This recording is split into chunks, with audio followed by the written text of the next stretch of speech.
Here now is Matt Austin and Ginger Gadsden with Florida's Fourth Estate. Sponsored by Light Orlando, delivering hope together. Well, hello everyone, and welcome to this very special free-flowing edition of Florida's Fourth Estate. I don't know if you've noticed, but we are feeling al fresco. We're letting it all hang out. No, don't. Okay. Don't let anything. All right. So okay. Why are you man-spreading? Good Lord, it's too early. welcome to the podcast. We're just kidding. Take the blur off. No, don't. Leave him. We have our Leave him clothes there. on. Don't you worry. We would never do that. You know how much time I'd have to spend at the waxing Sit like place? that just now. It's so awkward. Because I thought it would be funny. You made it weird. I know. You made it very weird. Yeah, it wasn't weird immediately. before that as we blurred out our whole bodies. Give me a break. Well, the reason we're talking like this is because we have a very special Naked and Afraid contestant who happens to be a local farmer in the beautiful area of Mims. Her name is Michelle Armogida. Thank you so much for joining us. Oh my gosh, it's so out good to in see nature. you. Thanks for having me. We're sorry. We're Yeah, just, we're childish, but but fascinated by what you have been able to accomplish. Season 17 of Naked and Afraid. Yes. We've seen different seasons. I haven't watched complete seasons, but I can't even watch it because it makes me so on edge and so uncomfortable. Yeah. What is it, do you think it is about our bodies as Americans that make us so, it's like, put some clothes on? Yeah, I think it's definitely culture. You know, American culture is, very different than a lot of the world's culture.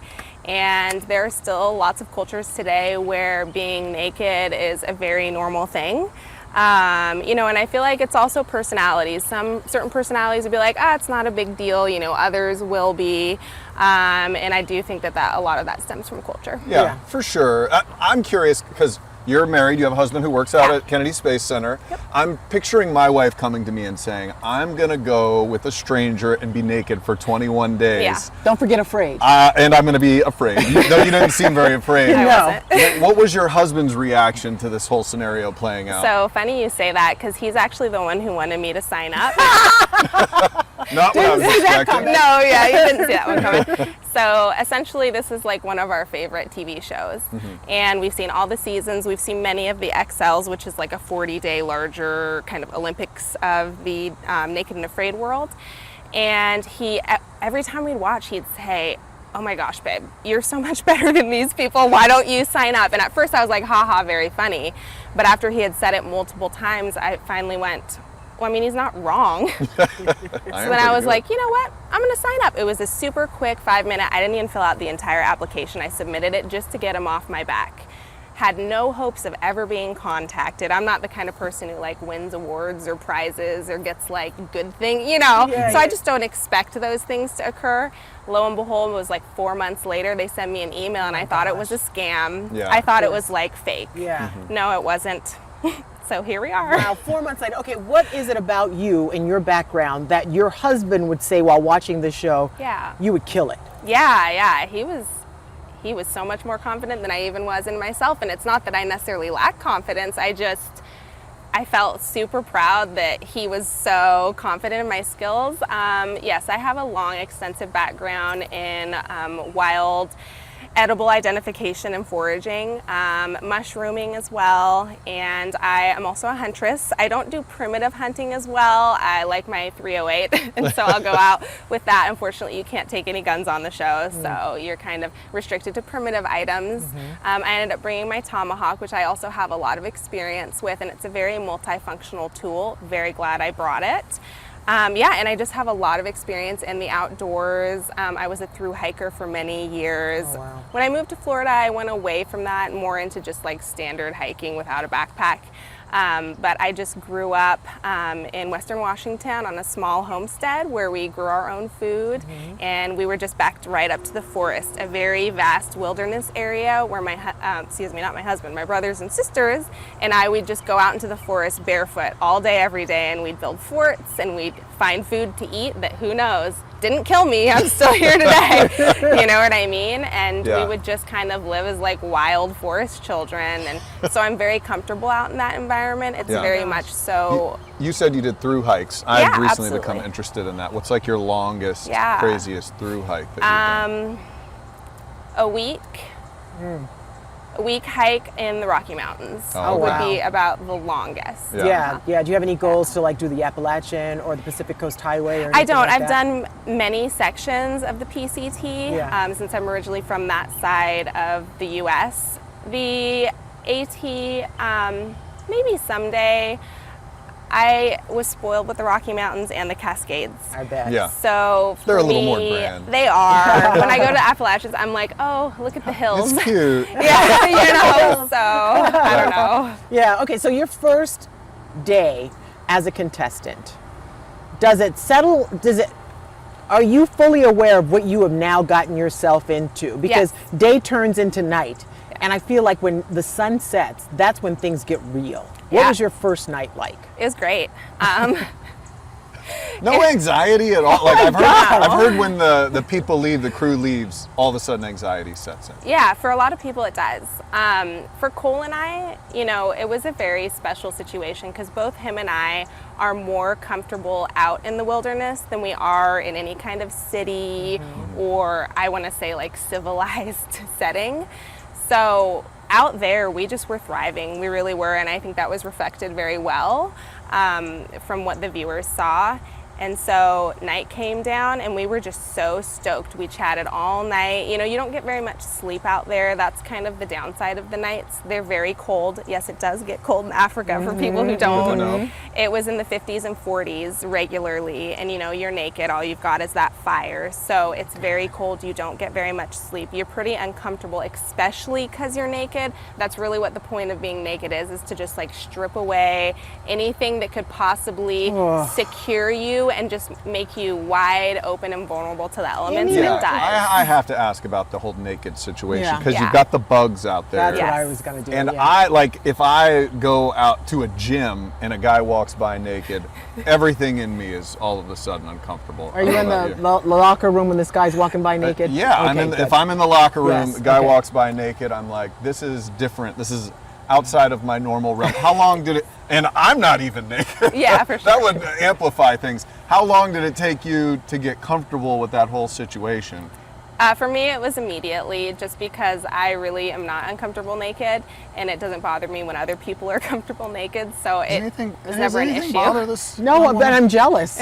I'm jealous. I worry about everything, and it's like, but seeing you on the show, I wouldn't worry about what I look like naked either if I looked like you, right? So I'd be anchoring with no clothes on. So, but that's neither here nor there. It's not. I know, I'm sitting here in this chair like, I wonder how many of my fat rolls are showing on this camera, and she's yeah. like, I could totally be naked. So it's just one of those things where, you know, do you just forget that that's the situation? You do forget. Yeah. Yes. When you're naked 24/7, you forget, and it's very quick. Okay, did you get any kind of weird sunburn or kind of nothing? No, I have pretty good skin. I'm Puerto Rican, so I have like a pretty good like skin tone intolerance and melanin level, if you will, Yeah. where I had sat in, of course, our Florida. We've got like some pretty strong sun here. Oh, yeah. So I had sat out for a little while before I went, Got a just good to make base. sure, Yeah. I was good to go, and I never got sunburn. I don't know if Cole did or not. I think he might have. He towards the seemed like he might mid-challenge. have. Yeah, but for him, I don't think it was too bad. But for me, I never had any issues. So are you now running around on this farm in Mims in the buff? Is that what you're telling us? No, I'm not. Especially not now. Also, none of your business. Well, I'm just saying. Maybe she got comfortable with it. She's like, it didn't bother me. I mean, if I could, I would. Unfortunately, that's not the reality Correct. of the situation. Correct. Gotcha, Yeah. gotcha. Okay. Oh my gosh. Sorry, don't stink eye me for that No, question. it's- Everybody was curious. So I am curious about when you are out there and you can't take anything except the tools that they allowed you to take, right? Yes. And you have to eat. Yes. And I know that you're a huntress, but the first time you have to, and it seemed like every time there was a kill, there was an emotional moment. And I don't Yes. think I could kill anything probably until I'm super hungry. Two things stood out to me. It's like, one, I thought, okay, you're going to be naked and afraid alone because there's no way that man's going to get that crocodile. And two, whenever that big animal was killed, I could not believe how The eland? Yes, how huge was that thing? Yeah, I want to say it was somewhere around 700 pounds. We don't know exactly. It was very large. It's about the size of an elk. And it's the world's largest antelope. It's Yeah. also the record for largest kill in Naked and Afraid history. We're going Wow. on 17 seasons, Yeah, so yeah. Cole's got a really great trophy there with that, and it was just amazing to see that the hyenas hadn't gotten to it, which was my concern. Yes. Overnight, a lot of times they'll find those animals, or even the lions or any other, you know, of the many African predators that could find that animal. And so we were happy to find it. We saw that it was dead and it was done suffering, which is very important to Cole and I. We're both hunters that are very ethical, and so we believe in trying to do as quick and clean of a kill as you can. And he knew he didn't get as clean of a kill as he wanted with the eland, so it was something that was really worrying him. But I do have to say, I appreciate the fact that you guys are thankful for the animal that sacrificed for you guys to be able to do that. I always think that when people are out in the wild and they hunt, you know, people think they're just brutal and barbaric, but you're actually just grateful for that animal's spirit. Incredibly grateful. And quite honestly, like, that is such just a key thing for us in our energy. I mean, you really don't eat a ton out there. Even if there was a ton to eat, just even like acquiring everything in your area just takes so much time and so much energy. It's very hard to explain that to anyone who, you know, hasn't experienced this, which is not very many people, of course. So that eland was everything, and it was very emotional for both of us. It seems like you and Cole got along well. Like, have you guys been talking since? Have you formed a friendship? Absolutely. You know, we formed a very strong bond out there. Him and I are both very laid back people just in general. We just meshed very nicely, and I'm very thankful for that.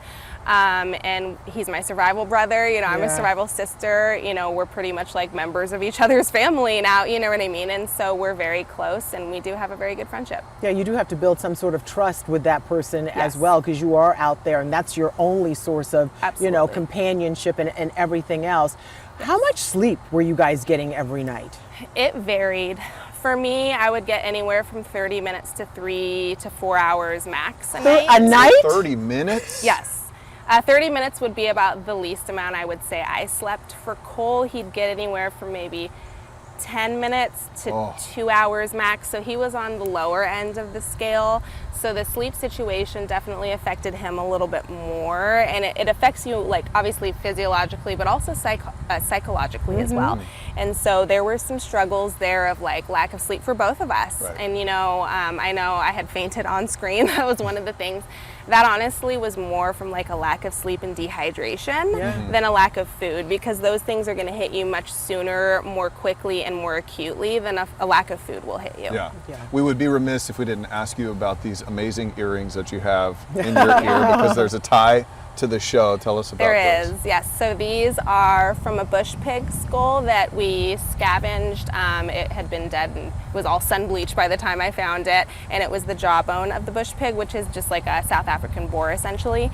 And I eventually, with Cole, we had sat down and we had harvested these out of the jaw. There's also some teeth I stuck in at the end here. You can see some of the bush pig teeth. Oh my gosh. And I just thought one day, hey, these might fit in the big old holes in my ear. And so I just went, whoop, stuck it right through, and oh my gosh, they fit. That's crazy. Okay, so I'm always interested in someone who lives an adventurous life, and you obviously do that, you know, besides the farm, just doing what you've done.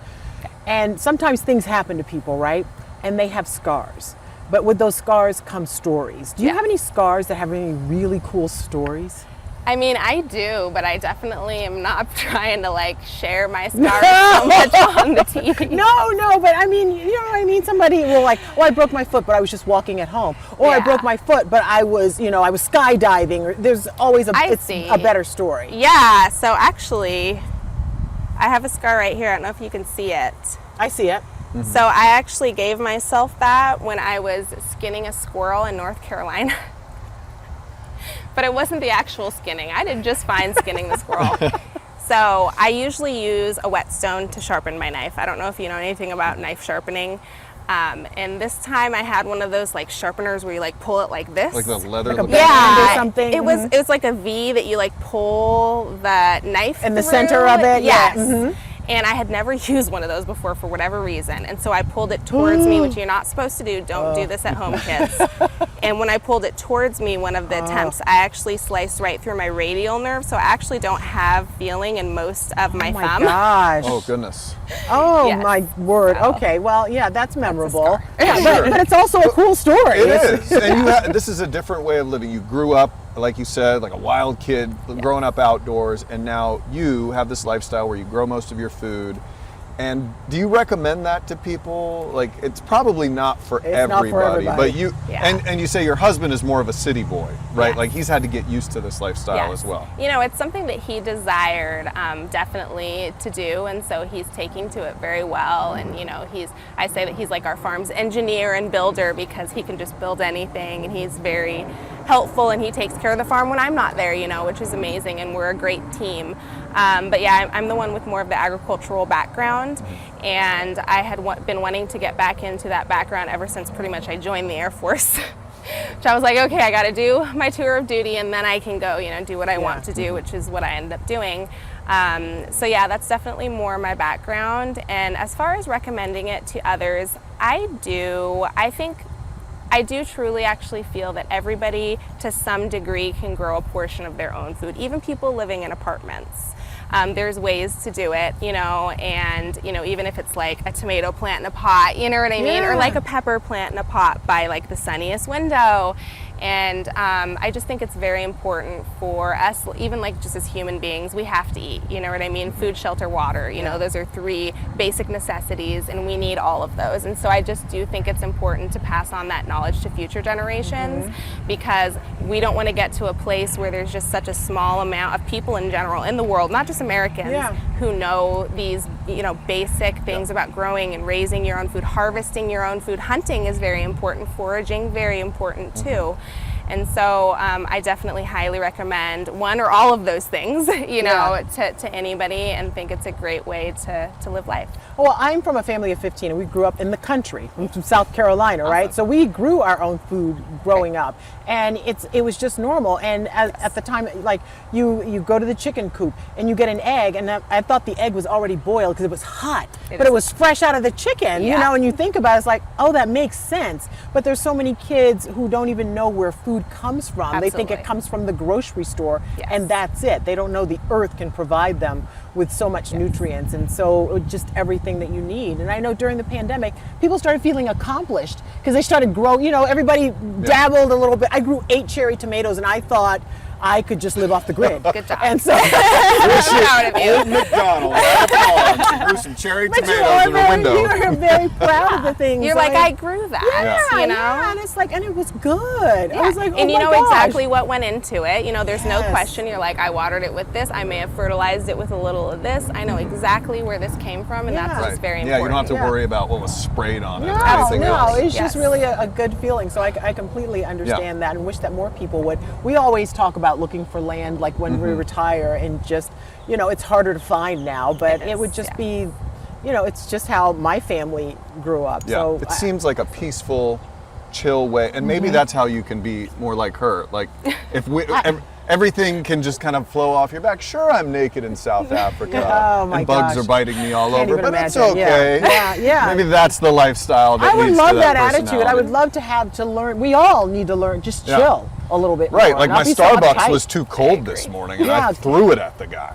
Wow. Oh, no. Okay, he did not. I'm just he kidding. did not. That's a fake He did story. Not. But we talk about how we've become as a society, like, oh my gosh, we're so soft right now. Oh, like, yeah.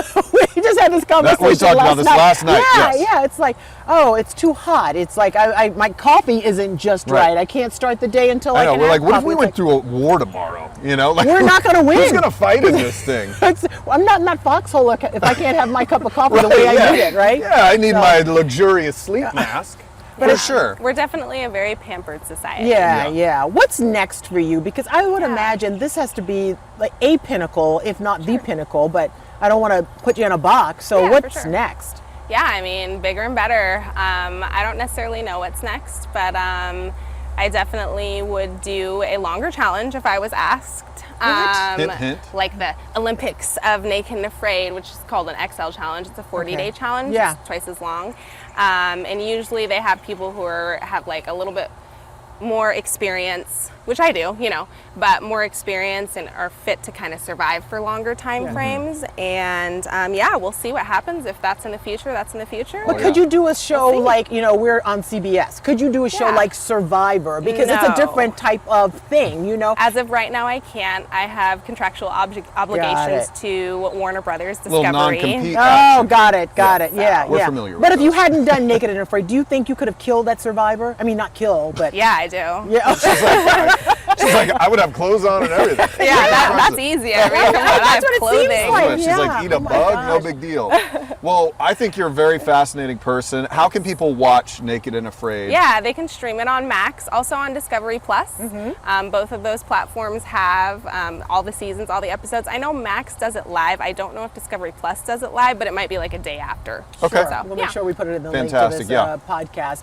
Can we come out to your farm one day and Yeah, just hang absolutely. out with you? Absolutely. Yeah, Seriously. not even tape it. Just Just really, it would be great. We just want to kind of like get your chillness Yeah. onto us. Come That's pet the emu. They're very friendly. Wait. Oh, No, they awesome. are. They're There's very no way. friendly. Emus do not look friendly. No, So they we look hatched very them out as an prehistoric. egg, and so Yeah. the first thing that they saw was me and my husband poking our head in.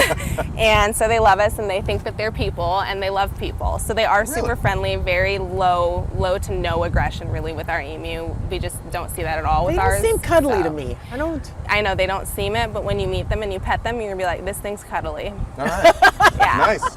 We'll cuddle in an emu. In minutes. All right. Thank you so much, Shell. So Thank nice to you. meet you. Congratulations on all of your success and Yeah. your cool, chill And lifestyle. look forward to seeing what you do in the future because I know we're going to see and hear from you again for sure. Yes. Yeah. We'll see. Yeah. And thank you for watching Florida's Fourth Estate. You can download it from wherever you listen to podcasts or watch anytime on News 6 Plus.